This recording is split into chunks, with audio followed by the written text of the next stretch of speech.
I'm Ilkka Kangasniemi from Dentcense, and I'm going to tell you about AI-assisted dental robotic system.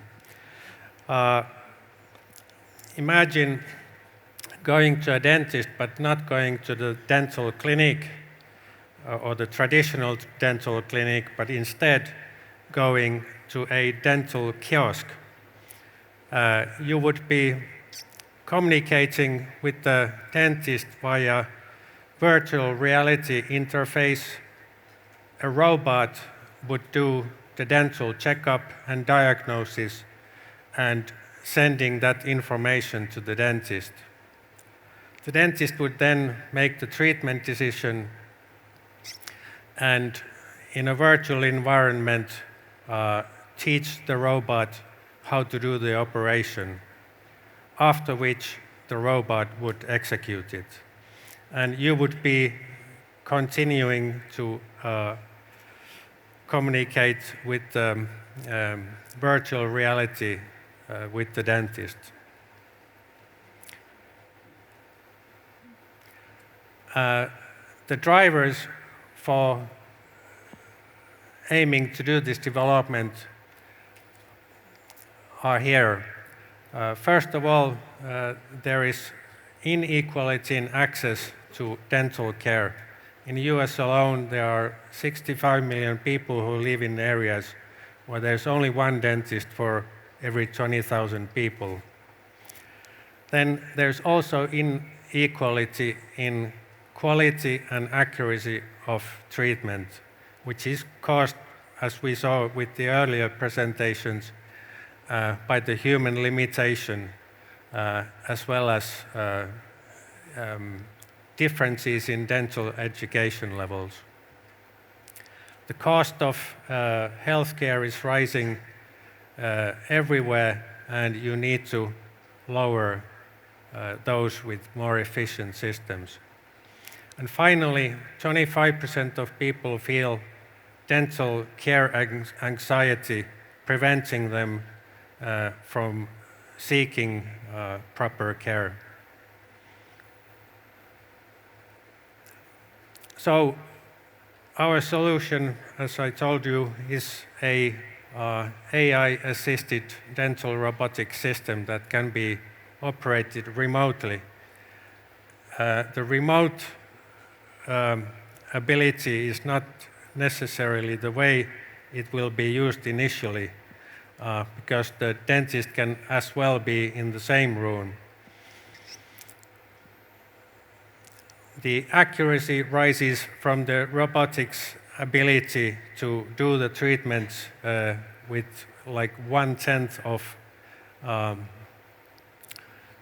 what's the word? I forgot. And the VR capability takes care of the dental anxiety partly because it isolates the patient from seeing the instrumentation and what's being done in front of the patient. The actual products, besides dental robotic system, are hardware for the dentist, but also software and services. And these can be sold to healthcare providers, governments, and even consumers. At the moment, there are already dental-assisted robotic platforms in the market, commanding a turnover of around 300 million, with a 20% growth rate. But those are meant only for implant sector. And we believe that expanding the robotic systems to all indications, we can also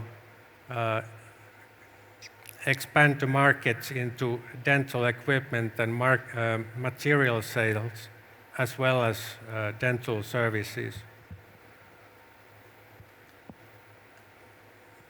And we have 10 seconds notice. Okay. Please. Thank you. Okay. Well, we are still in very early stages, actually in conceptualization and design phase, and building the team.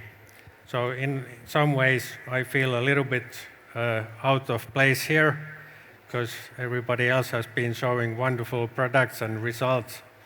But I still wanted to go through this to tell you what we are aiming to do. Thank you.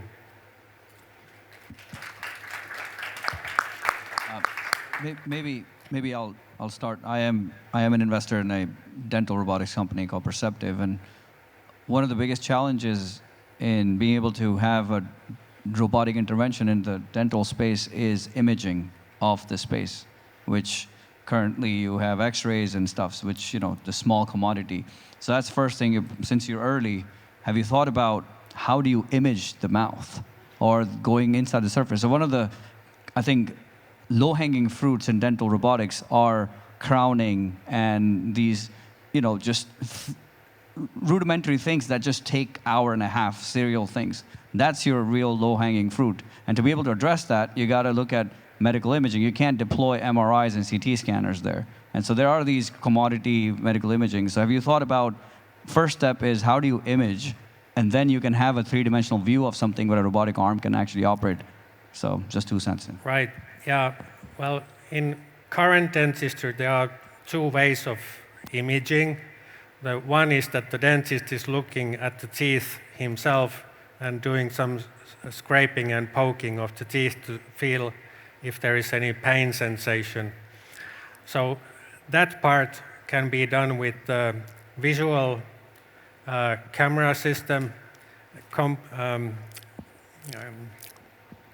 combined with the AI analysis of the imaging.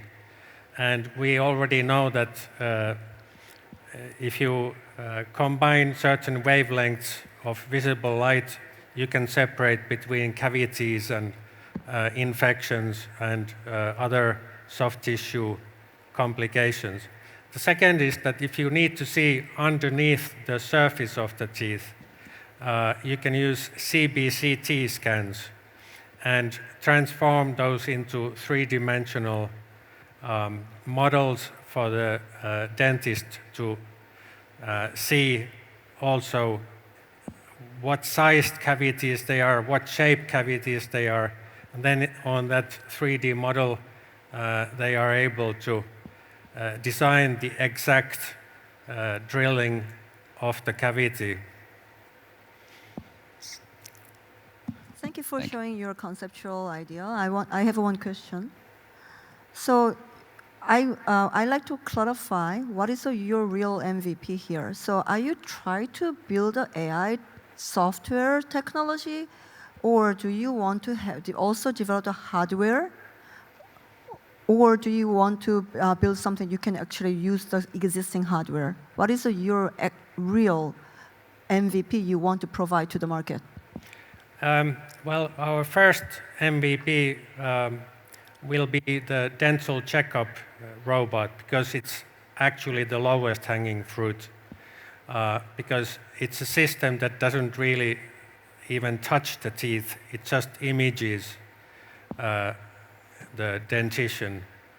And that is both hardware and software, because the hardware is needed so that you can automate the imaging event in the clinic or the dental kiosk, and the software is needed to do the analysis then for the dentist.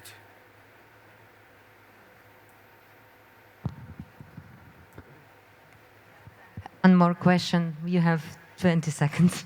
Thank you. Have you done any market validation on this, on how it would be accepted with patients, for example, and then with dentists, and then you said government was also a target customer? Yeah, we have done a survey with some 200 people, well, patients, and it was like a dual response. The first response was that, ooh, that's scary. But then when you talk more about the system, that what does it do, how does it work, how is it safety regulated, then it alleviates those fears. And we also see that since the robot systems are kicking through, not just in the dental implant sector, but also in the orthopedic sector, and the acceptance grows along with those experiences. The more systems come to the world, the easier it is to come after. What I'm hearing is that there's going to need to be a lot of education around it to get acceptance for a remote sort of dental treatment to happen. Well, education, yeah. I think that's one of the reasons also why we want to have that dental checkup robot as the first product, because it shows to the patients that, yeah, okay, this is really nothing dangerous. And the second low hanging fruit is the hygienist work, because it also doesn't involve any drilling, filling, and billing. So that's the way that we want to enter the market, from the down up.